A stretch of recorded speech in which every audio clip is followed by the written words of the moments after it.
Go ahead.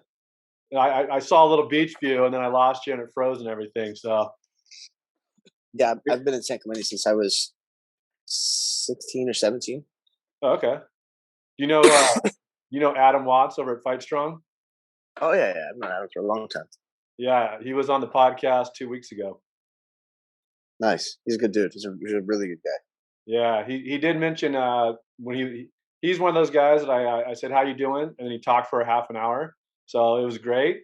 But I did remember he said when he was coming up, he was rolling with guys like you and a couple others. So I thought there was a connection there for sure. Yeah, yeah. And we're yeah, both been in the game for a long time, and it's Yeah. he's a really good guy, man. I need to go down to his gym more and then work out. Yeah, I moved out from Huntington Beach to San Clemente in last July, and I was looking for a studio, and I just walked in the back door over there. I don't know if you know Coach Dan. He's the boxing coach. Yeah, yeah. I just walked in. He's like, "What are you doing?" I'm like, "Hey, man, I just want to put the gloves on. I want to roll." And he's like, "All right, just tell him you're with me for a week and see how you like it." I've been there ever since. And All right, I'm back. yeah, daughter going to school. No, she's gonna go with her mom. We split her halftime. Yeah, Her stepdad is on disability right now, so he's spending a bunch of time with with her and her sister. And, they're just it's their week, so I'm like, cool. I got stuff to do. yeah, yeah. Well, again, thank you for jumping on. I know we've been. Where Of course. were you at? You were in Mexico somewhere? Or? I was in Tulum. Well, first week I was in a place called Izamil, right outside Izamil. There's an old hacienda there called Chambalate, and it is the oldest one in the Yucatan. It's like 600 years old. The most beautiful place I've ever been. Mhm. I went down there to sit with some shamans, some Mazatec shamans, some Shipibo shaman. We did some mushrooms, we did ayahuasca, and then we did some sapo or tote or 5-MeO DMT. A lot of medicine in 1 week, but it was definitely doing a good job integrating it. And then after there, I went to Tulum, which is not the best place to integrate after large psychedelic drugs. But I was 3 hours away. One of my best friends lives there. I want to buy a house there. Like I want to make that my second home. I love it there so much. It's just good for business for me. Yeah. So I went and I basically sat at a yoga retreat down in La Playa and just if there was a few days I had to insulate myself there and not go out on the street because it's fucking crazy down there. Right. Or late night, instead of going out to a nightclub, I would walk some friends or walk with them, walk females basically to the club or wherever they're going, at least part of the way. And I would stop by and get some food at a restaurant I know the owner at or something. Just because, I like walking around at night. I like eating street food. I like that culture. That's just what I do, whether I'm here or Bali or LA or whatever. I'm a creature of the night. I got to sit there for a week and integrate, and then I came home, and I don't start my new job until June 1st. So I got to just spend another week off with my kid. People don't take enough time after psychedelics to integrate and just recalibrate their brains before they go back into society because it can be hard. I've done it wrong before myself. Yeah. How did you get into the psychedelics? I mean, what I don't know a lot about them. I mean, besides being a knucklehead kid when I was doing shrooms and stuff, but Yeah. I know you're in it to like for sports medicine, or what's the aspect that you're using them? Yes, sports medicine. Realistically, I mean, we'll get into how. I mean, I got into them to start with my own healing, with my daughter's healing. My dad's a world traveler, smuggled dope in the '70s, just cannabis, and nothing anyone ever died for. He said, and my brother. I started smoking pot when I was 8 years old. Mhm. That's way too young, but at the same time, it's never done me wrong. Yeah. My daughter, she got super sick at 2 years old, 2.5, and we used cannabis to help cure her, heal her. And that was the start of my healing path was with her. I was already running experiments on myself and my best friend who passed away. Two world champion fighters raised in Southern Orange County. Um, beach kids that just like, this isn't the place that breeds like that. And we did it together, Shane Del Rosario. Okay. So, but with her, she got really sick, and all my focus obviously turned to that, healing her with cannabis. I make a joke about it on stage. I'm a stand-up comedian now, about getting high with a 2-year-old, or getting high with a toddler, and how funny it is. Um, that's comedy. It's really not that funny, when your kid is sick. Like, I just lean hard onto that side because it's shock value, and I'm not that funny yet. So I've only been doing comedy for like less than a year and a half, probably about a year and a half. And Yeah. I'm already signed. I'm already signed with an agency because of, I think, of who I am and kind of the influence I have over certain industries. But that's where it started. And then once I retired, once we got her better, and now she's got her first Timmy Patterson custom surfboard. She's got skateboards and snowboards and wakeboards, and she's got horses. She does jiu-jitsu, and she's just this all-around happy kid who does a lot of stuff. She's doing the music and just very, very awesome. And I see how, you know, maybe her medicine, cannabis, has helped her be more creative. Maybe it's helped her be more smart. It's helped drop the inflammatory response in her body and let her brain and body flourish. No more scar tissue and no more pain. Um, but with me, when I retired, I wanted to kill myself. And I wouldn't kill myself because I don't like the way guns taste. Basically, I don't, I wouldn't kill myself with my daughter. That's the main thing. And I knew, I'm I'm different. Some people say that, but I'm, I'm a little different than most, I guess. I became the best in the world at fist fighting.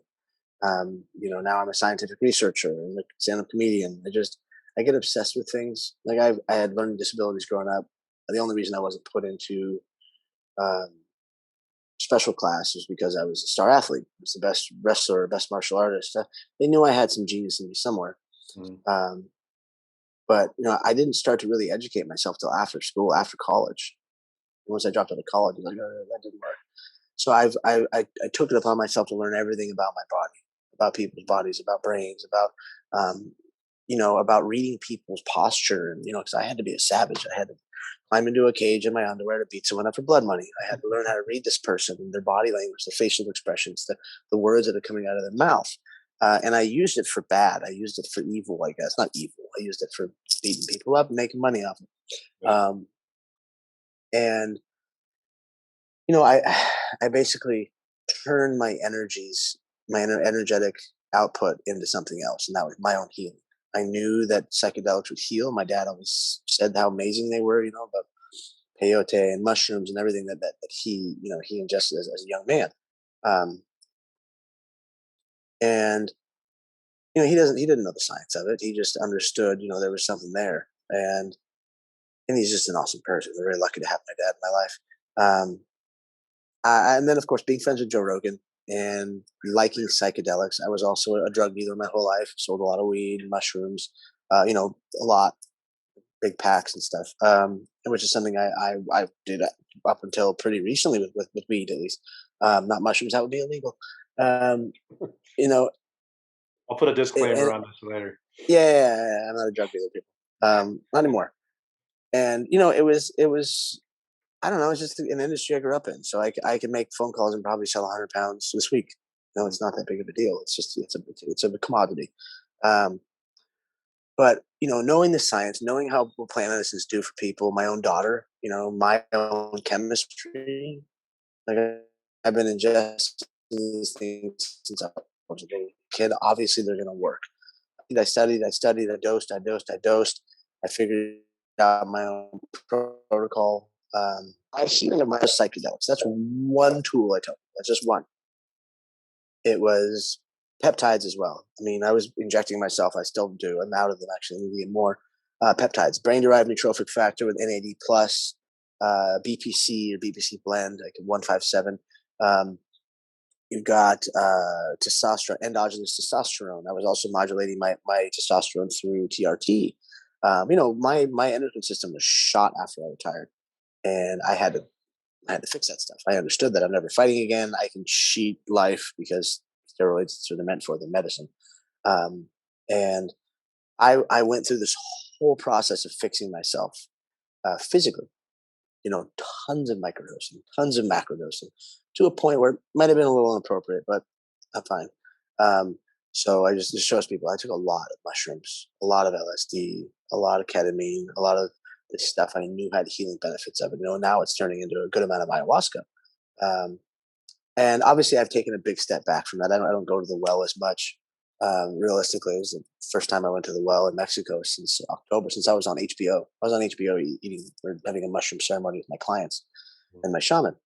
Um, so you know, I figured out a process to fix my receptors, my actual brain, my body. I don't have much inflammation much anymore, and I've had a lot of surgeries. I've got a lot of damage in my body, a lot of trauma, um, and I was better, but I was still mentally weak and mentally confused, and I just didn't know who I was. I was stuck on happy. And I wear this butt snorkeler short shirt. My daughter hates it. Today she's like, "Will you cover that up?" When her stepdad came, I had to like, cover it up, wear a sweatshirt. Such a, but you know, I was emotionally and spiritually bankrupt, or just void, I guess is a better word. I lost, you know, Jesus and all that Catholic stuff. I went to all the Catholic schools here in Orange County. It was my whole life. I got kicked out of most of it.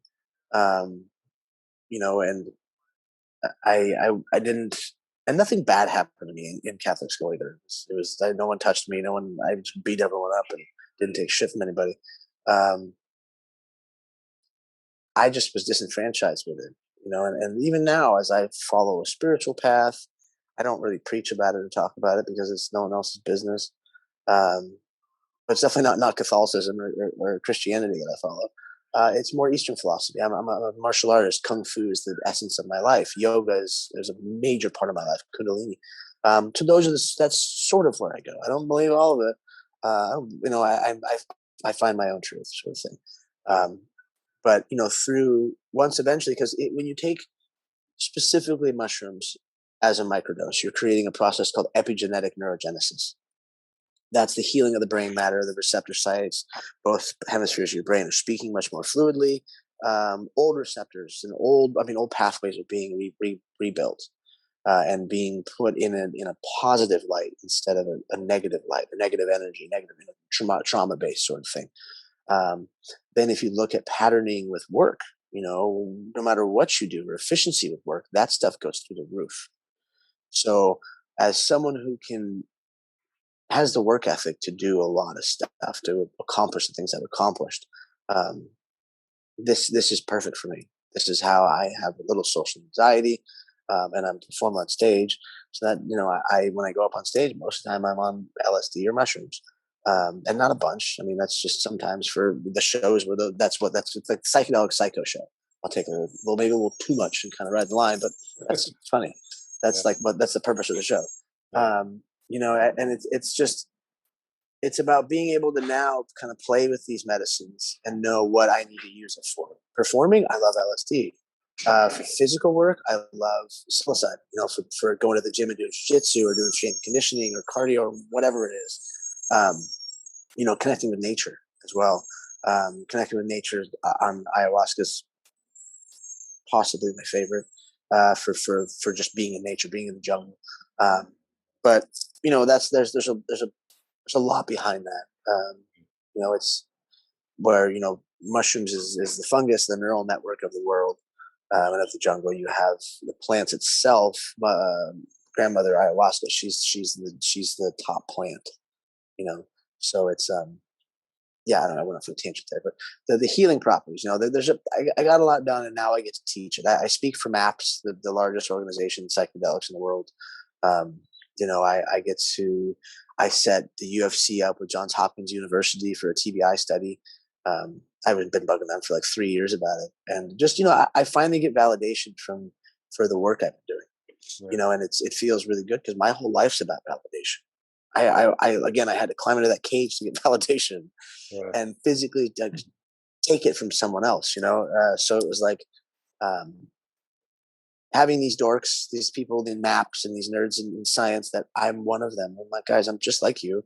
I just look a little different. I had to make this body armor look this way because of my job that I chose.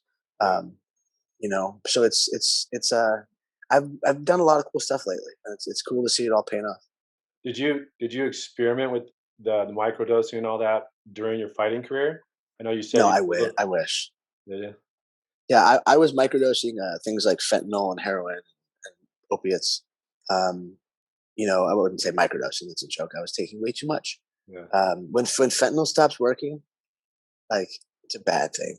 Yeah. Like to get off fentanyl to OxyContin, just to bridge that gap. Not even getting off OxyContin. It's so hard. Oh my god.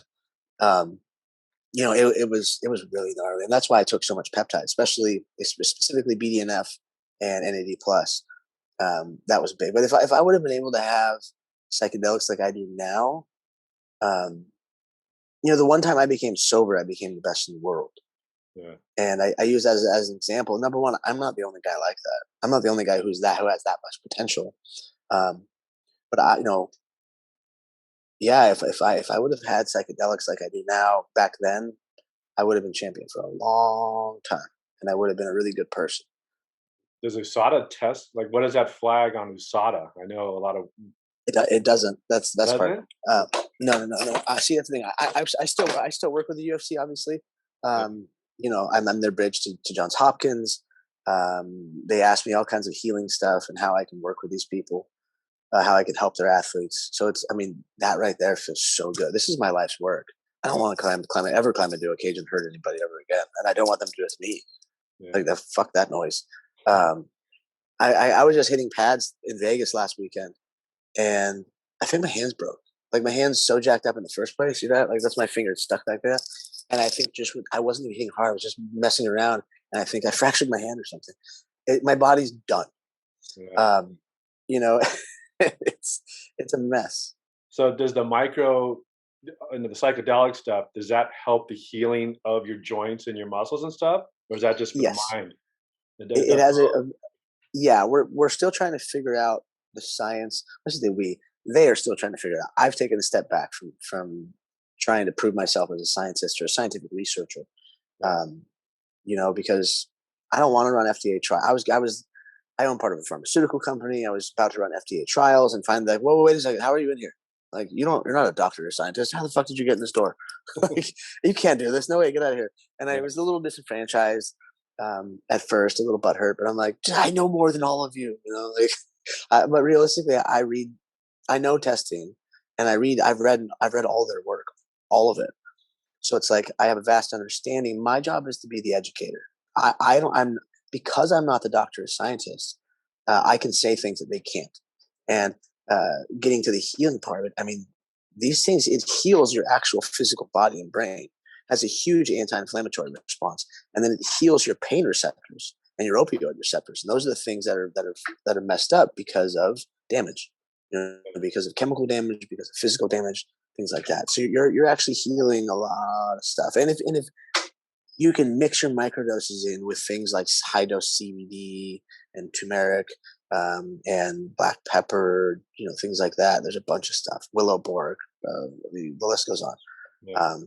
You'll get a huge response out of your body. So when you and this is I'm not educated in the at all in this. So my experience was we used to go down to San Oh, Onofre it's all right. in high school and just grab a bag of mushrooms and just walk around down there. Sorry, mom, if you're going to listen to this, but we'd go down there and just walk the trails and there's Yeah. tunnels under the freeway, all that. So how do you know the difference between like for that was like an all night experience, right? Like, and if you don't want to do that, like how do you what do you just take a little cap or like how do you microdose? What's a microdose to just like still be So functional, right? yeah, a microdose is supposed to be a sub-perceptual dose, Mhm. and that's what I tell people. Like, you're not high. You're not supposed to feel this. That's the thing. And if you do feel a little bit, it's just a buzz of energy. It's called adenosine triphosphate, or other things that you can put in there, adaptogens or whatever you're adding into it. Um, it's focus. It's clarity. You're measuring everything out. This isn't just, oh, I'm going to take it willy nilly. Like I had one fighter. I gave him microdoses, and of course, I get it. The fighting community, the community at large, general life, thinks I'm crazy because of who I used to be, because of what I talk about now. I get it, and I give them to one fighter, dosed out perfectly. This is the formulation that made me a big deal in science. They're like, "Oh my god, you did it!" And I was like, "I did what? You guys should figure this out too. It's not that hard." Um, and I gave it to a fighter, and then he just like put it on the shelf and didn't take it. He goes, "Oh, I've been taking mushrooms." I'm like, "Oh, cool. You've been taking the blend. How do you like it?" He's like, "Oh no, no, I've been taking just ones that someone else gave me." And I was like, "Oh, what weight? Like what's the milligram?" He's like, "Oh," and I was like, "Honestly, fuck you." I was like, "You're being a dick. I did all this. I got so butthurt. I was like, what are you doing? Take what?" Well, I'm like, just okay, never mind. You know what? Just do whatever you want to do. I was so butthurt. Just like a good friend of mine. But you have to understand dosing.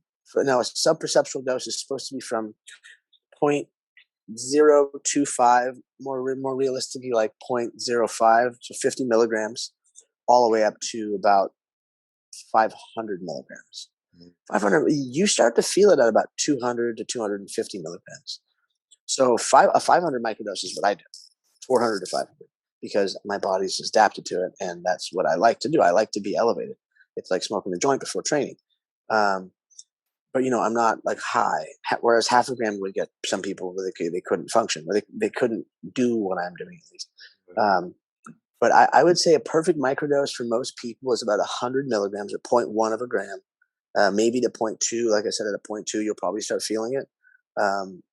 But again, if you like that feeling, then why not? It's a buzz. Yeah. You have it for about 6 hours, and it will improve everything in your life. Like literally, I mean, some people shouldn't take mushrooms or any psychedelics. I want to get that out of there. I teach harm prevention. Some people this isn't built for. If you're on certain medications, talk to a doctor first. If your doctor is not into it, which most of them are not, go look up Dr. Benjamin Malcolm, the spirit pharmacist, online. He's incredible. He knows all the psychopharmacology behind everything, what interactions they have. But let's say this works for you. You start taking it. You have an uptick in all five senses. And I'm going to sound really woo-woo right now, but you have like your sixth sense, where you can energetically feel people. It's true. Take them and you'll see. So people look at flow state as this very basic thing. It's very broad. Again, it adds in all five senses. So all five senses are heightened. Then you have your mental efficiency. Your processing speed is much faster. Your brain and your body link up, and they work much more efficiently. Whether it's getting into the physical, your body moves like silk. Everything, your kinetic chain is very, very good. Your posture is good. Your breath work is good. You have something called the default mode network that drops the fear response. So you're able to get in there, and you're like the fight or flight response. You're able to not be afraid of getting tired or working, of getting distracted, because it just doesn't happen, and you're happy. Yeah. You can work on the whether it's agoraphobia or anxiety, depression, all that stuff gets lifted with that fear response, because the default mode network is what's protecting us from all the traumas and everything in our life. Now, anxiety, depression, all that stuff is tied back to trauma. So what has happened in your life gets embedded in your tissue at whatever age, young, old. It gets embedded in your tissue, then it will manifest as those things. This is all science, and it sounds kind of woo-woo, but there's someone else much smarter than I figured this out. And those things will then inappropriately come out when you don't want them to. Like I said, anxiety, depression, get into a cage and do that, or go into a competition and get this jitters. Oh, I can't compete. You're on this stage.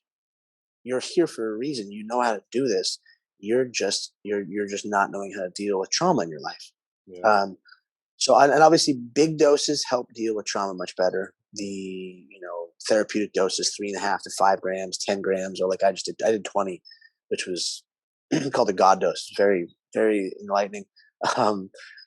And these things just make you work better. And then of course that sixth sense is that energetic feel. You are able to look at people and analyze them in a very good way. You're able to go, oh, I see your face, the way your face looks, and your posture is, and your breath. You're sighing. I can listen to the stories you're saying. Neurolinguistics programming. What are the stories you're telling yourself, and what are the stories you're telling other people? Mhm. Those are a big deal. And if you understand those sort of things, you can kind of help guide someone out of them, or the negative programming, help them into positive stuff, and not program them yourself like a lot of, Western psychologists and psychotherapists do.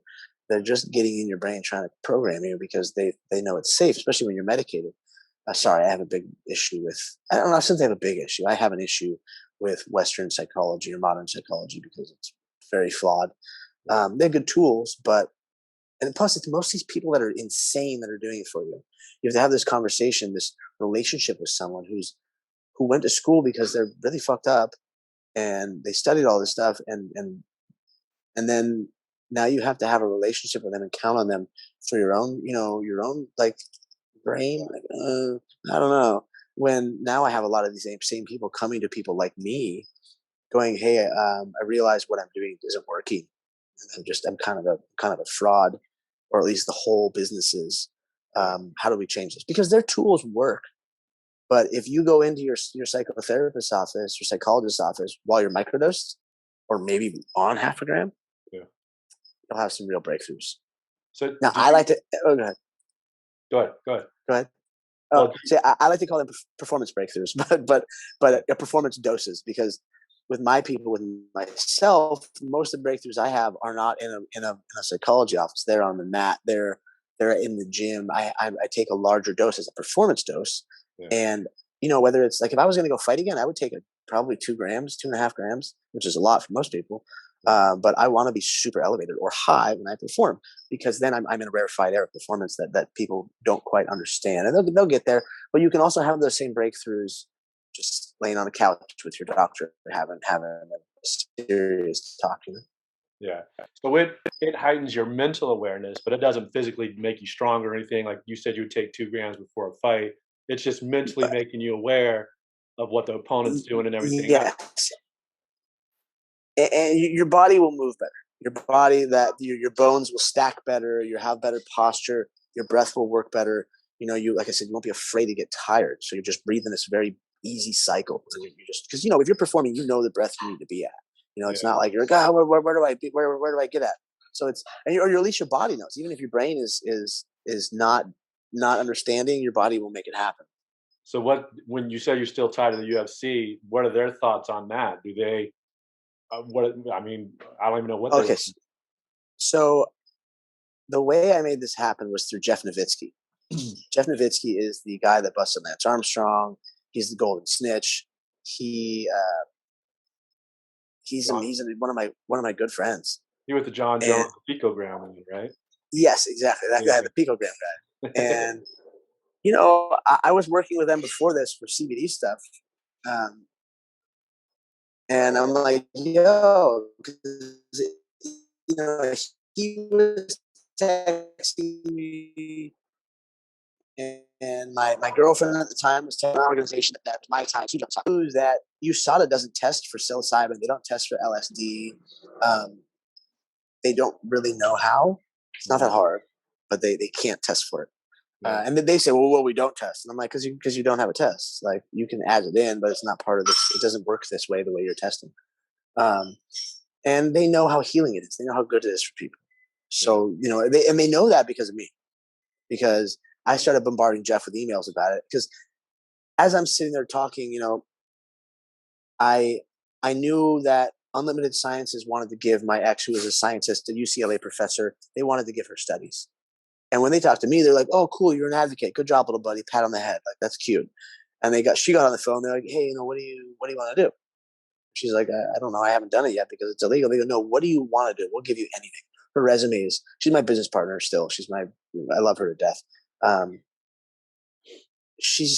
I was just like, whoa, okay, you're powerful. Fuck yeah. So then knowing all that, like a few days before, Jeff starts texting me. And I'm like, let's do a psilocybin study. You want me to start? I'm trying to do a CBD study for you guys, and it didn't work out. Um, Let me do a psilocybin study. And he's like, no, man, that's illegal. And I was like, Jeff, read your emails. I'll show you all the information, but also I'm dating this person. I work with these organizations. He goes, okay.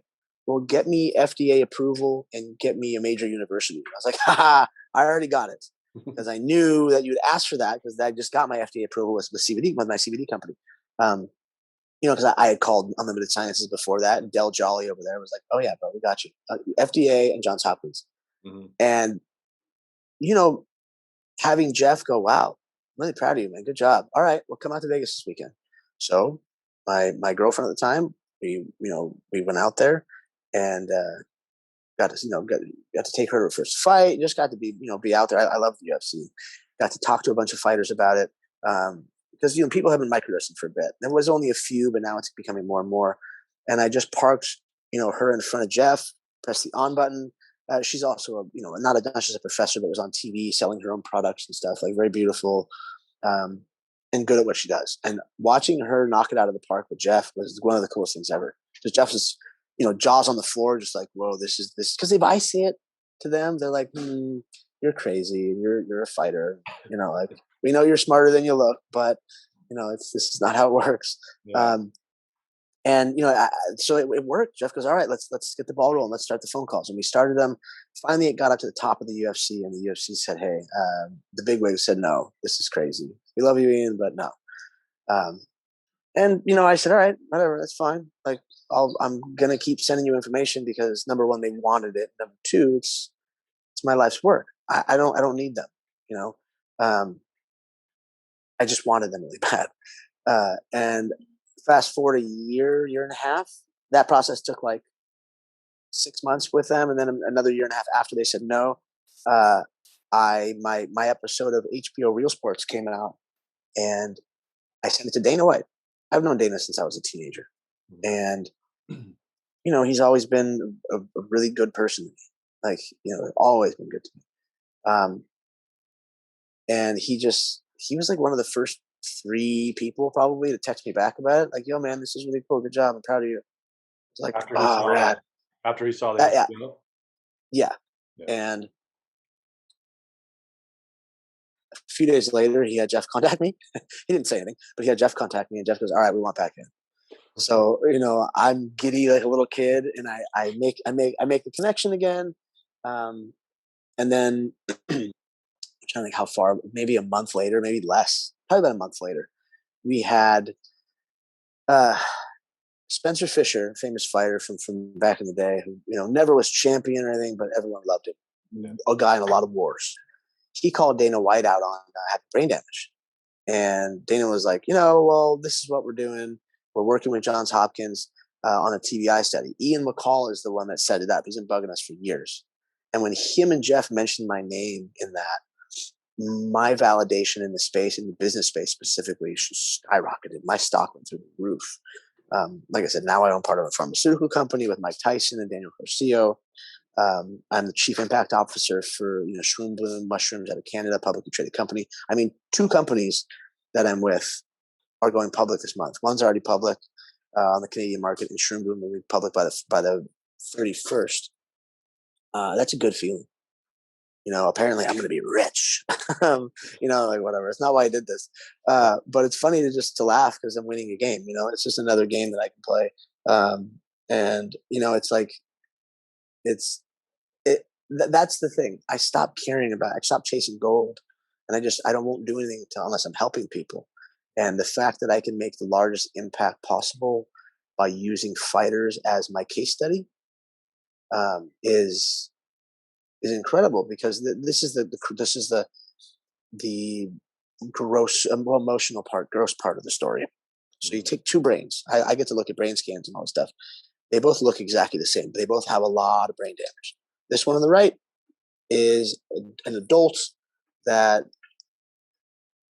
lived a life, did everything, ended up getting a traumatic brain injury for whatever reason, a car accident or something they were trying to do, or riding a motorcycle, whatever. Their life is permanently changed for the worse. It's not good. And but they're an adult. This is it. This over here, the brain damage looks exactly the same. This is a child. That child is repeatedly abused, raped, beaten, whatever it is. Brain damage looks the same, even if it's not physical. Like if it's not like a punch in the head, I'm saying, that brain damage looks the same. So why are we looking at people as they grow up as slutty or stupid or addicted and all these other terms we put on them? Mhm. Because uh, or at least looking at those words in such a negative light, you have to think why. Why is this happening? What happened to these people? And these are our children, or these are us as children, as now adults acting out. Um, and if I can fix the fighters who are the most damaged, they're the ones that chose that path to climb into that cage for a living. Mhm. Those people are fucked up. I know that because I'm one of them. And then on top of that, you climb into a cage in nothing, in front of a camera, and you bludgeon the people that you respect and love the most, and you give and receive PTSD for a living. You're literally giving and receiving the whole time. Mhm. Um, if I can fix those people, because mind you, and people keep giving me shit for this, children and adults are we are the same. We're biologically the same. Psychedelics do not affect anyone differently, whether it's age, race, where you grow up. They all affect us the same. They make you better. And people trip out. They go, well, "You can't get kids psychedelics." I mean, yes, you can. Shaman do it all the time. I've met children who do it. Mhm. I've met these kids. Like, and it sucks because we can't get our own kids to do it here because they carry less baggage. Realistically, it just becomes a pretty light show for them. Yeah. And whether that's a teenager or a kid that's in under 10 years old, I've sat with these kids and talked to them. I've sat with the parents and talked to them. I've sat with the healers and talked to them. So if we can stop that cycle there, and start to work on these people, obviously there's always going to be trauma. We're monkeys. That's what we do to each other. Yeah. Um, but if we can start to have tools to fix it, then we can truly evolve because we're at a place in society where we can do that. We can evolve and be safe and try and figure this out and try and and plus if we want to figure out how to be on Mars, it'll help if we're all taking a lot of psychedelics. Yeah. So what would you recommend for the first time? I mean, first, is it a pill form or do you have to break it up? How do you take it? It's a pill form. Okay. Yeah. And then, Okay. So go ahead. Finish the question. well, the second part, do you recommend, because I still have the mentality of, going to O free and being a knucklehead. I'm worried that I might take whatever dose and start running across the street naked and doing some weird shit. So, do you recommend taking it in front of an educated person like yourself, and that will, make sure I don't do wacky shit? Yes, for the big dose. This is what I recommend for my clients. I work with I have a fancy title. I'm the first psychedelic integration coach for high level performers, whether that's public speakers or motivational people or athletes. It doesn't matter who you are. I work with addicted people I grew up with. I work with everybody. It just sounds nice for business. Um, I recommend a big dose first. Mhm. Now, you might be scared. You should be. Yeah. I mean, it's a healthy fear. As we get closer, I'll teach you that you don't need to be scared, or that your type of fear is all right. Or we can at least switch the fear into a positive thing because setting intention are pretty much everything. Mhm. Um, you go into the big dose because a big dose will help you deal with who you are. That's the most important thing. If you are, say, a fighter climbing into that cage, I can't have your past traumas and addictions popping up and giving you anxiety and giving you octagon jitters. Mhm. And the way that I get rid of those is by a big dose. It's dealing with the traumas and addictions, dealing with that deep seated stuff because we have to get in there deep therapeutically and just rinse it out. So that's Okay. yeah. After the So you do the microdose or the big dose, and big then dose. you talk about what's inside and and you talk about stuff. Oh yeah, you sit in group. Well, I mean, it doesn't have to be in group. It can be just us two or something. Yeah. But I don't. I'm not. I facilitate when I have to. Mhm. If you want a real experience, um, you know, I recommend a shaman, sitting with a shaman, or some sort of person. And now I can make that happen. That's just expensive and time. It's very time consuming. Um, but let's say if someone like myself does it, or you do it on your own, it's about setting an intention. So mindset. What is your mindset going into it? If it's scared, you have to work. You have to want to get really hard, and you're going to deal with some stuff that sucks. Yeah. But um, then the intention is there. What am I looking to get out of this? What am I looking to accomplish? Yeah. And then so, and also, who am I around? What's like, what's the people I'm with? Where the place that I'm in? What's the music I have? Where's the space I have to lay down? Because you need to lay down, cover your eyes, or lay in the dark for the most part, and get it done. Yeah. Then all those things come up, and you can deal with them. Not really in the trip, but they come up, and you go through them. Then after, you still sit, because you sit in circle before, you sit in circle after, and you chat. Then you have what's called integration. So I'm an integration coach. So with integration, we sit there and we every week we go over the things that pop up in life. How are we integrating the things that you learned in your trip into your daily life? Hello, ladies. How are you making that work? And that's just daily work. It's also, hey, are you doing your breath work? Are you doing your meditation? Are you doing your workouts? Are you getting healthy food in? Because you should be on a diet before this stuff. You should be on a diet after. It's going to make you want to be healthier. The diet is a mandatory pretty much for ayahuasca. For mushrooms, not as much, but it will lead you to healthier habits for sure.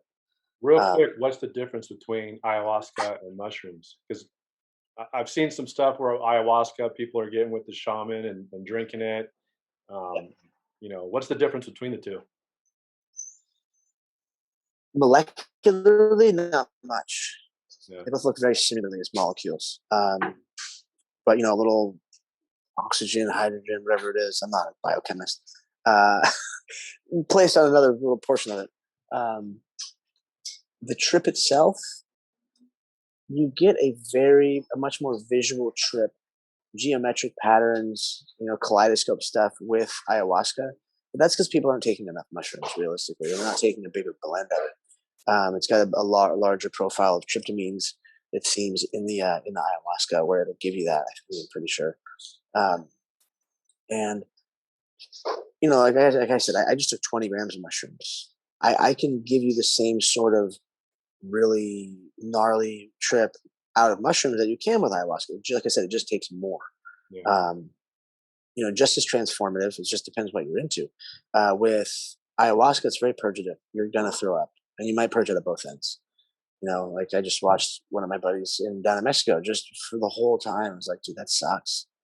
That really sucks. So But is that a wasted journey? Is that no, no, no, no, no, no. He went through a bunch of good stuff, but he had to go through it sitting on a toilet with a bucket in his lap, just farting and pooping and throwing up the whole time. And not. I think it was one night mainly, but like that's sometimes it's what it's called. You have to just get that stuff out, and that could be like colon cancer too. That could be the things that ayahuasca. I've read books and talked to people that say have stories of them throwing up like a black mass. And like this is how ayahuasca cured my cancer. This is how it cured my IBS I just had. Like my stomach was a mess for a long time. Yeah. And I have a lot of stomach issues. I do. It sucks, man. So do I But have most ulcerative colitis, so I'm in the same boat with you. okay, so you get it. Yeah, I had H. pylori really bad, and Yeah. also vasovagal syncope. So the whole thing just links up. It's horrible, man. I was in and out of the hospital like 12 times in Yeah. a couple of years. Um, yeah, I mean, ayahuasca will and it will completely redo your flora. That's one big thing about psychedelics. They help, especially specific ayahuasca. As you purge everything out, it's putting so much good stuff back in your stomach. Yeah. Is there a certain amount of time frame where, like mushrooms, you said you could take them every day, right? Yeah, I mean, as a microdose, not every day you should give your body. That's right. Time to reset. Like Yeah. I haven't taken it in a few days, and that's You have to give your body time to reset and to see how it is in normality. You don't want to be high all the time. Yeah. Well, so what is Dana and the UFC looking at? He's looking for more of the CT and the helping of the brain. Does he is he worried that the fighters will take it before they go into the cage? And like, what's his concern about it? Hold on, let me turn off this Wi-Fi. Let me go over here where it's less quiet. The maids are here. I gotta stop calling maids. Can you hear me? The house technicians or house Yeah, engineers? I grew up a spoiled kid. I'm like, the maids are here. Um, No, my housekeeper. Okay, hold on. There, all right, got my shit together. Um, We lost the video though. yeah, there we go. Okay, so there's the beautiful ocean back there. There we go. Nice. Okay, so Dana White and them, no, they are not worried about it because people are already doing it. They know people are doing it. They know that microdosing protects you from further damage. It's and not just physical, but also the PTSD. It heals from old damage. So you've got some amazing qualities there, and it makes them perform better. If you get guys in a flow state, because that's what this does is put you in a flow state. You're going to have people performing at a much higher level, you know. And yeah, they don't want them on steroids, so this is the best option, even over steroids. This is way better. Yeah. Do you have a lot of fighters that you're working with that want to take them, and they're worried about Dana and the UFC or you know? Well, no, because I've talked to Jeff about. Jeff is the one that told me these we don't test for these medicines. People can take them. Spread the word. So you know, so I'm working more at a. I've taken some time off from being an integration coach because I'm a public speaker and an educator, and I have a big job with this company, and I'm always doing business stuff. And I just needed to take some time off of integration because or being an integration coach because I had to work on myself. Realistically, I wasn't. I went through some very hard things in my life, breakup and just some other stuff, and I wasn't in a place to help other people as much as I would like to. And now I'm getting back into it.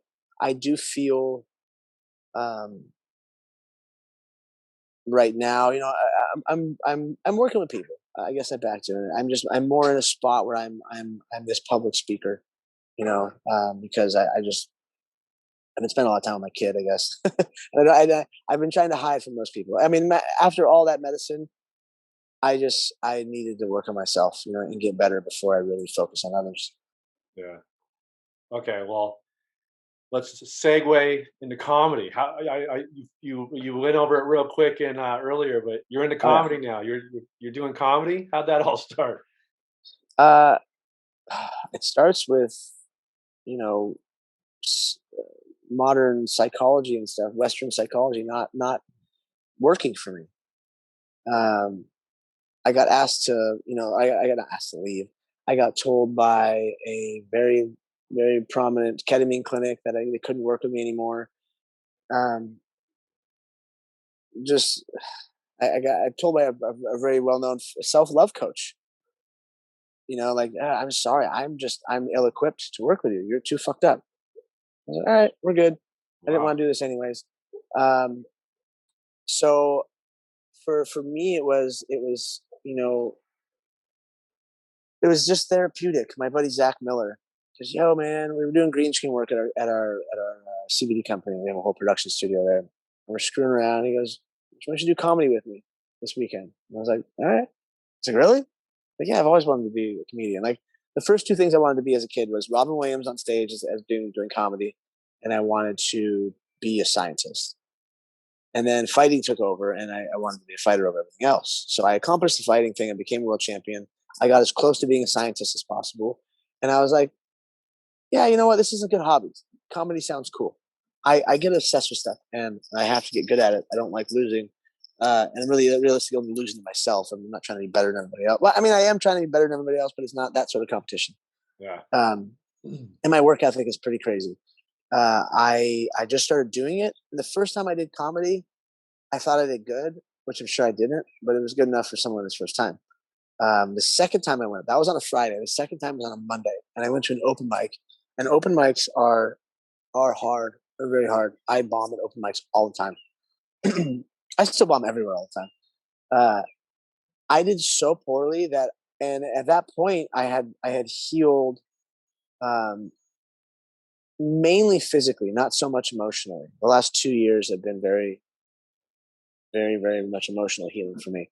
I felt something finally. Like, my ex at that time, she was like, "Yeah, I'm pretty sure you're a sociopath or a psychopath." She's like, "You don't feel anything. Like, things happen in my life." And I'm like, uh, when fucking Sonny Garcia, tried to kill himself. Like, I got that call and I was just like, oh, okay. I'm just like back to work. Yeah. Where I've known Sonny for 20 years, like I couldn't cry. Like it fucked me up even worse that I couldn't deal with it. Yeah. And it was hard. And then the comedy was just therapeutic for me. Yeah. And even though I was sucking, I was miserable doing it because I would go, and especially every time I went to Hollywood, and I'm in Hollywood a few days a week, I would do a few sets and they would suck, and I was just like, it was so frustrating because I couldn't figure it out. Then COVID happened, and I kind of got over comedy. Not kind of, I said I'm done. I have to be a scientist. I was living with a scientist, and we were going to get married, and I was working on it. Just like I was so focused on that because that had it was true. I had to help build this industry and make it legitimate and do the things I've done.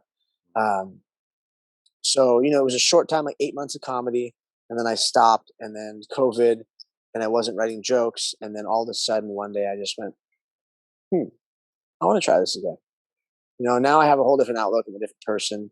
My comedy is much different. It's at the beginning of comedy, you're allowed to be gross and stupid, like you're allowed to be, which is fine because I'm gross and stupid all the time.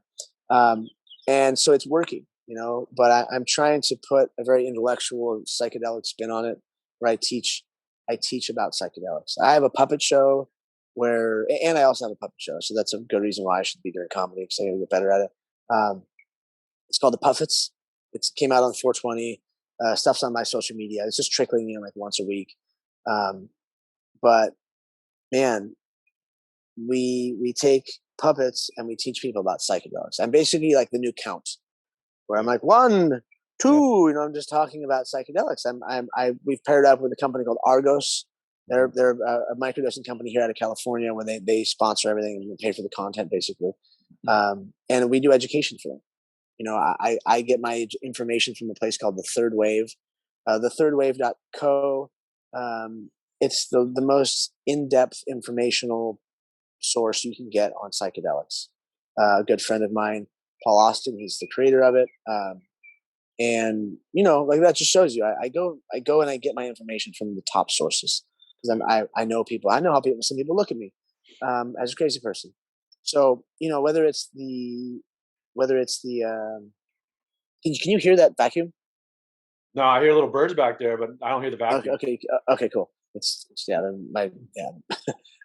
I use my platform to educate for psychedelics.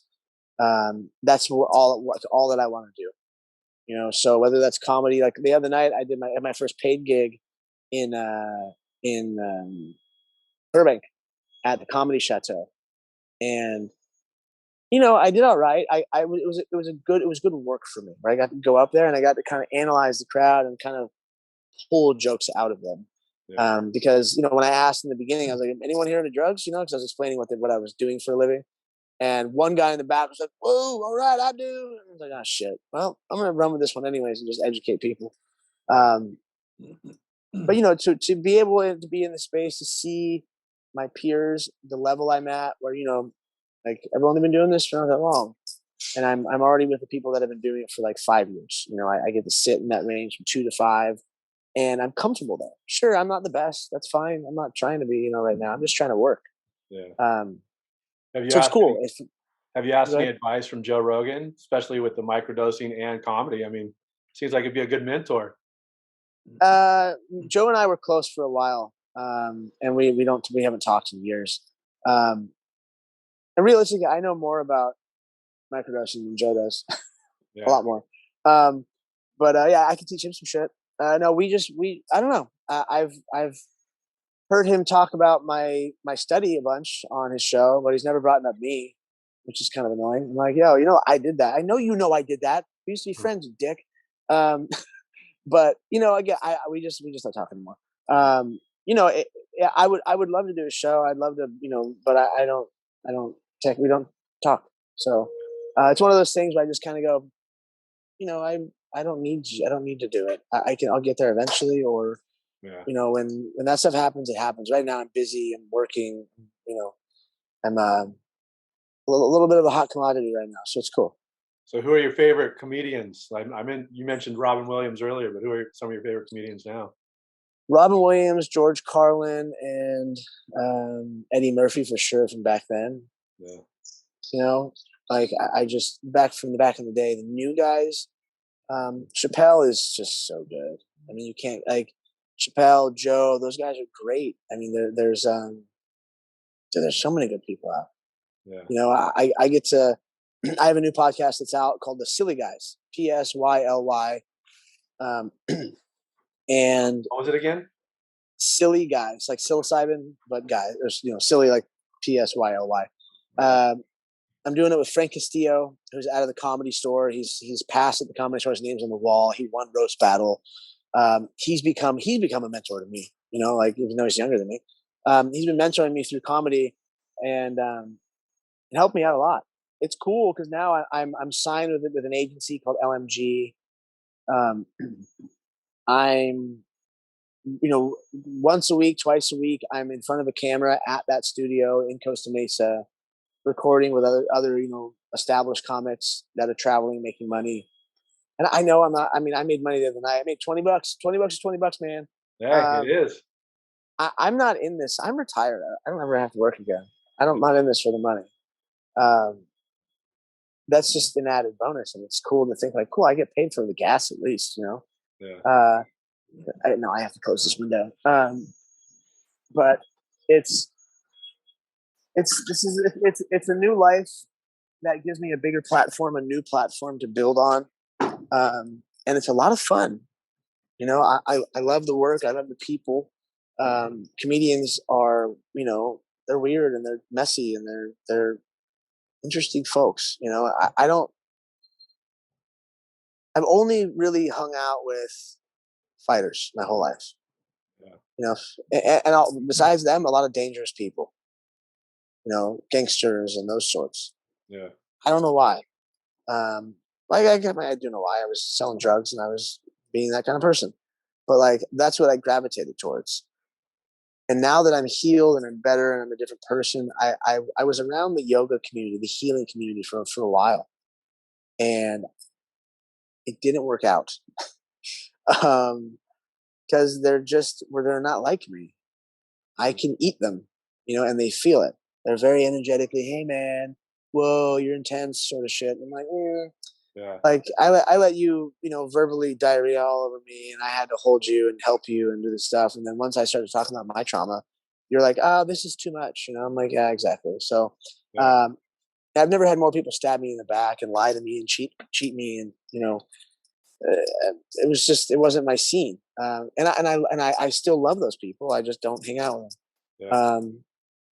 So I find myself, now I'm kind of a gatekeeper almost. Not a gatekeeper. I'm a facilitator for these veterans. These fighters, soon to be the comics. Because we're all really screwed up. We all have a lot of issues, and the comics are even like, "Well, man, you're intense," because I guess I am. But I'm the guy that gets to take. I've got some hitmen people that are friends of mine. They used to be hitmen, that are now business people, or they moved on in life, and I'm sure some of them are still doing it. To gangsters, to fighters, to the veterans, I get to put them in a safe container in this world, bring them across to the next world, to a shaman or to a medicine where they die. They have ego death, Yeah. and from there, food. Yeah, no, I'm gonna fast today. I love you, my mom. And I get to bring them to meet their death. They die, and I get to bring them home safely. Mm-hmm. So that's my role in the psychedelic space. That's the place I found myself most comfortable. But also socially, comics are, I jive with them well. Yeah. Like I haven't really been eating a bunch of psychedelics with comics outside of like microdosing in my show and having fun. But once we start doing the work with comics, I'm excited because I need to understand them better because I'm one of them. Yeah. And just like the intellectuals that I studied while I was on psychedelics, I get to sit with the smartest people in the world. It's really cool, and that's been happening for a long time. I mean, years. Where I've always found these very smart friends of mine, very smart, mentors of mine, whether it's a doctor or a scientist or whatever, and they're like, yeah, let's eat some mushrooms or whatever, and let's just hang out and talk, listen to music, Yeah. and to be able to philosophize with these people has been that's my education realistically. I mean, whether they're people from like the original scene in psychedelics, like Robert Forte or Dr. James Fadiman that I get to work with, um, or shamans from all over the world. I mean, like I get to hang out with some really cool people, and I'm just always learning. I'm always listening and intently asking questions, and just trying to learn because it's my job to educate everybody. Yeah. I might not want to hang out with everybody, but I definitely want to educate everybody. Yeah. What's your new job? I know you started out by saying you start a new job on the first. What are you getting Oh, into I'm now? the chief impact officer for Shroom Bloom Mushrooms out of Canada, publicly traded by the end of the month. They are a great brand. I talked to a bunch of people in the space. Like I said, I was working with Mike Tyson and Daniel Garcia for a while. Um, I was talking to like big companies, the biggest in the space, and yeah, like you have all these salesmen and these business people, and I was like, I like you. You guys are cool, but you're trying to prove to me how cool you are constantly, or you're like, some people could just try to sell me some snake oil or just deals that weren't that cool. And I'm in my mind, I'm thinking, well, I'm being offered this from this company and you're giving me somewhere down there. Yeah. And it was just to see the industry and to meet a lot of people was cool. Because, again, I don't have anything bad to say about anybody Yeah. because they're all doing their thing and they're doing the work. It's cool. But I like working with these people the most. They're a tech company. Mhm. They're a medicinal mushroom brand. They have a psychedelic brand that I'll be running most of, um, or at least the content. I've got a new podcast. So I have the comedy show with Frank, and then I have a more in depth, long form podcast about like the real meat and potatoes of people's healings. That's called Getting to Bloom. We haven't even started recording yet. I have to build the studio first. Looking at a travel show for this company because this company doesn't have a story, and there's a lot of stories to be told in the space. My story only goes so far. People know who I am. They've heard my story before. Now it's about getting other people's stories. And realistically, it's all my friends. I got a bunch of celebrity friends from whether they're A-listers or down to just people that are just that you don't know about that are making the music for people like Bieber and making music with Quincy Jones and that sort of level people, but maybe people don't know their names. Maybe they don't have money or a big following. But the creativity and the knowledge that comes from these people, I've got some really cool friends, and I'll be able to take these people from here or wherever they are in the world to say Jamaica, and we go to somewhere like Micro Meditations or whatever place I want to work with. Because at Shroom we don't have retreat centers. We don't do that. We're not Mhm. running FDA trials. We're just making superior products. Um, so that means I can work with everybody. I can go wherever I want. I can go into Mexico to Shambhalate and take, a group of people down there to ingest mushrooms with Mazatec shaman, or I can take them to micro meditations with Mike Lubsha and those guys over there that are doing good work. Like I want to show. I want to show a lot of people in the space and say, look at this is this place, this is that place, this is how they do it. Because different strokes for different folks. Mhm. But all along the way, get to tell the story of, you know, like my first episode is going to be the story of our puppet show and the guys that I do it with. And I'm sure we'll end up in Jamaica because, he knows he's worked with the Marleys. If I can add in hanging out with the Marleys and bringing them, I don't know. There's so many ideas to do. Yeah. Like I'm excited to do it all, and to get back down to the jungle because I miss the jungle a lot. The jungle's as much as I love it here in San Clemente and Orange County in California and America and how safe it is and how happy it is. And, people want to make a big deal out of everything that's going on, which I get it. There's a lot of bad stuff going on. This place is still great. Yeah. So I love it here. But um, I got to get back down to my second home in Mexico or just in the jungle somewhere. That I have to be there soon. Well, growing up in Orange County and traveling like to Jamaica and Tulum and Yeah. stuff. I know Tulum doesn't have surf, but do you surf a lot? Like, No, no, no, no. No. I grew up with all the people at Creek. yeah. At Salt Creek with you name it. Everyone was there back in the day. And then I I just don't surf. Charlie don't surf, man. I like the ocean has tried to kill me here and in Brazil and in Costa Rica and Mexico. And I'm not built for surfing. You would think I'd be really good at surfing. I'm 5'4 3/4". I'm really physically talented. Surfing, we never meshed. And, but my daughter, she wants to surf. My dad's a waterman. For me, I like Tulum because, it's just so pretty and it's mellow. And I feel bad. I got mad at this. I didn't get mad at her, but I shut her down. Her saying, "Well, Tulum is such a spiritual vortex," and I was just looking at her while she's dressed like a Jedi for the weekend. Like just thinking, like, you have no idea what you're talking about. Just because you're wearing a mala and that outfit, like your outfit is see through. I can see your G string on it. Like and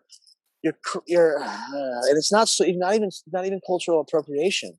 Yeah. It's spiritual appropriation and these spiritual bypassing sort of thing. But Tulum is very spiritual. It is a vortex of energy, Yeah. which again, people always I know I seem crazy, but you just got to go feel it down there. I'm 10% Native American, and I'm pretty sure it's down into like Nuevo Leon, Mexico, where my family's from. We're from Spain to Nuevo Leon. Yeah. And I don't know, but I feel I resonate with Mexico a lot. I went there my whole childhood. So it's a very interesting place that I like, and it's booming. I can make money there, and I can I can buy real estate, and I can just do the stuff that I want to do. So yeah, Mexico's my place. Well, we go to Mexico. We go to Cabo. We go to the other Of side. course, yeah. Yeah, we're actually going there in a week or two. But you speak Spanish? Muy poquito. I'll go down to Cabo to kill some fish for sure. Yeah. Like, and I know the whole seaspiracy thing. I get it. We should. I was raised on fish. Yeah. I'm one of the first people to say, okay, yeah, I'll take a break. Like I'll take a break from fish for a while. Like, and it sucks because I love fish so much, but I love the ocean more. Yeah. And I would like I went out last summer and we limited out on bluefin. It was incredible, but you do as a kid, you see it's all different now. The fish are not the same size. I mean, they've been running recently, but I could take a fish. I like to take a fish. I could take a break from fish for a couple of years for sure. Yeah. Well, Mexico is one of my favorite spots too. I'd move there in a heartbeat if we didn't have all the ties out to here in California. But that's honestly why I'm here. Is my daughter and my ex-wife, and like otherwise I'd probably be in Tulum area. I mean, because I work from home. I work remotely. I can educate from anywhere with a good signal. It's just it just makes sense. I also like Bali a lot. Bali's rad. And you don't surf. You're killing me. I know, dude. I'd rather work out on the beach and hang out. I'd rather go adventure. Like I don't know. I just surfing and me just don't mix. I don't know what it is. I have an aversion to water from as a kid. I think I almost drowned a few times as a kid and had really bad ear infections, and I don't know. That seems to be the source of it. Yeah. So do you miss fighting at all? I know you're retired. I know you've gotten all your hands and everything else. Do you miss fighting at all? No. I'm over it. I've been over it for a long time. Yeah. I was over it before I retired. And the medicines have shown me a lot. Every time, I do get a little attitude or something, an ego gets up. I'll like this most recent trip in Mexico. The last night, a big part of it was big part of the whole week was okay. The fighter dies. The fighter finally dies. Before the last night, my buddy Rudy and my buddy Alex, a few guys, veterans, they're all special forces dudes. You ready, champ? You ready? Last round. You ready for this? And I was like thinking, I'm like, why are you talking like that? I'm not here to fight. And then by the end of the sentence, I'm like, yeah, fuck yeah, I'm ready. I'm gonna go in there and I was just thinking, okay, small cup, not a big boy cup, small cup, and just sail off into the sunset. This one's gonna be easy. And that's exactly why they did that. I'm sure, subconsciously. And universe energy wise, I went in there, and because the first night I fought everything. I was a warrior. Stupid. That didn't work the first night very well. But this last night, I went in and right away, I come from Kung Fu. That's my background in martial arts, since I was a little kid, 4 years old. The first person I ever studied was the first philosophy I ever studied. The first books I read were Bruce Lee. You know, that was my first teacher in that sort of stuff. I felt his death inside of me. I studied him for so long, and I felt the loss of everything that he gained and all the family and so much. And it brought me back to kung fu. Why am I not doing kung fu? I grew up with a sword in my hand. Why haven't I held a sword in forever? Mm. You know, that would make me truly happy. And then along that same line, I also went through a lot of fighting stuff where I relived a lot of violence, you know, in the cage and in the training that I did, um, and it made me fall back in love with what happened because I hated the whole thing for so long because of who it made me, who I had to become that person. I wasn't proud of it. I wasn't happy about it, and I didn't like that person. I still don't like that person, but I was able to shake that crust off the negative and just go, look how much fun I had. Like I had a big smile on my face, getting punched in the face and punching other people in the face, and I made good money, and that's where I earned my name, my recognition in life. People still recognize I'm one of the best fighters ever of Mm. all time. You know, I'm one of the guys that showed that. Of course, I'm not the only one, but there's more of us are at that level than you think. We're at that great level, at that elite level. You know, and sure, my time there lasted very shortly, but um, still, you know, I came out of the other end. You remember Roberto Duran? Mhm. No mas, How he no said mas. no mas. Yeah. Jose, the owner of Arcana, which is this place, that they have the retreat center I was at. You know, we're working together now, and he goes after the first day, he goes, all right, it's big boy cup time. You got to take some big boy cups. Like you want to, we're gonna do this work together. You got to take some big boy cups. I was like, all right. And those first two big boy cups that second night were oh, that was hard. But it released some of the most damaging stuff to myself that I needed to release. Well, I get up there the first night, and he goes, "All right, last big boy cup," or he said, "Another big boy cup," and I did one big boy cup, and he put me right back in the space. Um, well, when he turns on his little flashlight, click, because you're always in the dark, and he goes, "All right, you know, second and final cup of the week. You know, who's up?" I couldn't control myself. I stood up. I covered my ears. I just like no mas, no mas, no mas, no mas, and I walked outside and I sat down, and I was defeated. I Yeah. quit. I started crying. I was just like, you know, because I'm still in the medicine, obviously, um, and I just sat there, just so defeated, looking out into the sacred geometry of the jungle. It's, you know, I do a lot of talking to the jungle. I speak to the jungle a lot, and it's taught me a lot of things. And I'm looking at it. You know, you can see the moon through all the leaves. I just came to the realization, like, dude, you're not a fighter anymore. You can give up. You can quit. Who gives a shit? It's fine. You're good. Yeah. And I started to kind of, I can laugh during anything, and I started to laugh, and I just started to just like okay, it's over. It's finally over. You know, I'm finally past that. You know, and then of course I couldn't go back in the room for another hour or two, hour maybe, until one of the shaman, Sada, she came out and she's like, "You need to come back inside."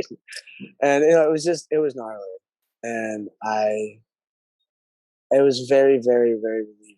You know, so yeah, I'm done. I'm done. I don't ever want to do that stuff again. And it's cool because I'm going to the fights in Arizona, June 12th, I think it is, to go watch the Adesanya fight. Mhm. Um, but yeah, just to go watch, just to go see Dana and everybody, and just hang out. You know, I miss those people. It's been too long. So when you go to those fights, no itch comes back to get in there? It's done? No, no, no, no. I mean, not at all. I just want to help these people. Yeah. I do. I want to help. I want to help these people. I mean, even when I was in the UFC, like I was doing crazy stuff. Like I took 5 grams, which is a heroic dose, and went to the fights.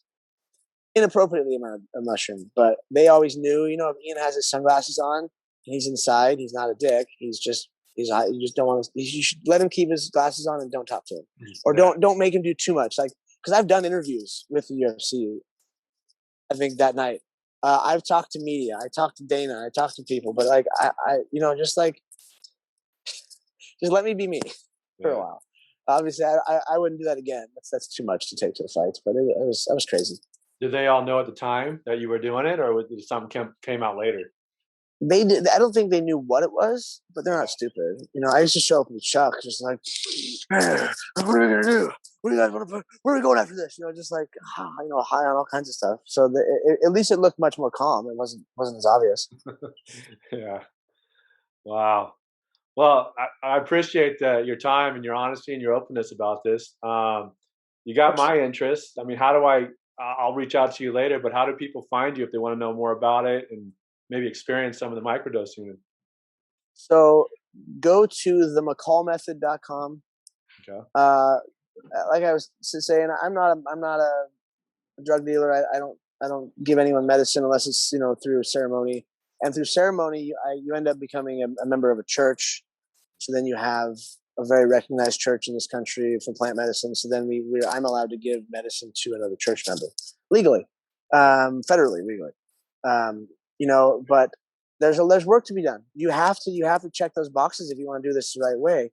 So go to themccallmethod.com or hit me up on Instagram. I have the McCall Method. I have Uncle Creepy MMA is the same fighting nickname I still have that I can't get rid of because it's going to cost me thousands of dollars. I wanted to start this whole conversation with Yeah. that nickname, but we got so much into flowing about other stuff. How did that nickname come about? My friend's son, who calls me Uncle Ian, so I've always made fun of people with nicknames. Nicknames to me are silly. You're like the Huntington Beach bad boy. I'm like, really? Are you though? Like, come on, Tito, stop it. You gave yourself that nickname. Or Chuck Liddell.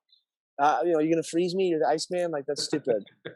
And it's always someone else who gives you the nickname. No one ever gave me a nickname. Yeah. And finally, I was trying to put Cade to bed. Uncle Ian, Uncle Ian, Uncle Ian, Uncle Ian, Uncle Creepy. And everyone was hammered that night. I was a sober guy. I just got out of rehab. I was driving everybody around, taking care of the kid that needs to go to bed, you know, being a good uncle. And he said, Uncle Creepy. And my buddies sat up out of their drunken stupor and they're like, that's it. That's your nickname. And I had just gotten out of rehab. I never thought I was going to fight again.